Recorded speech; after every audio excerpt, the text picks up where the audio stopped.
দর্শক দেখলেন আপনারা দৈনিক করতোয়ায় বগুড়া থেকে তারেক রহমান কিন্তু জুম্মার সালাত আদায় শেষে বগুড়া বাইতুর রহমান সেন্ট্রাল মসজিদ থেকে বের হয়ে তিনি যে লাল সবুজের গাড়ি সবার আগে বাংলাদেশ সেই লাল সবুজের গাড়িতে উঠলেন এবং হাত নাড়াচ্ছেন। তিনি কিন্তু হাত নাড়ালেন, হাত নেড়ে জনগণের যে অভিভাবন সেই অভিবাদনের জবাব তিনি দিলেন।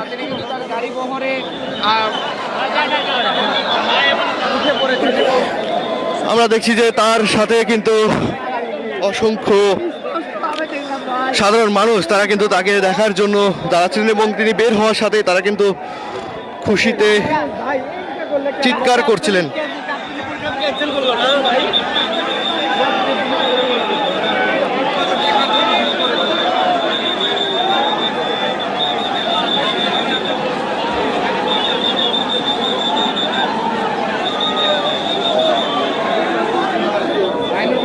আস্তে আস্তে কি হয়ে গেল কালকে তো মোবাইল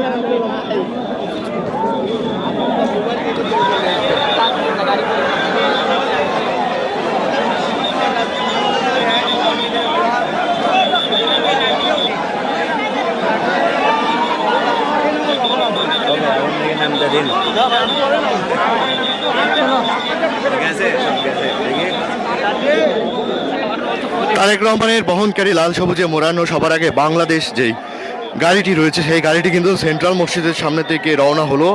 এইমাত্র সেন্ট্রাল মসজিদ থেকে গাড়িটি ছেড়ে গেল। সামনে হাজার হাজার নেতাকর্মী তারা কিন্তু তারেক রহমানকে হাত নাড়িয়ে অভিবাদন জানাচ্ছেন এবং তারেক রহমানও হাত নাড়িয়ে কিন্তু সেই নেতাকর্মী যারা রয়েছে সাধারণ মানুষ তাদের অভিবাদনের জবাব দিচ্ছেন তিনি।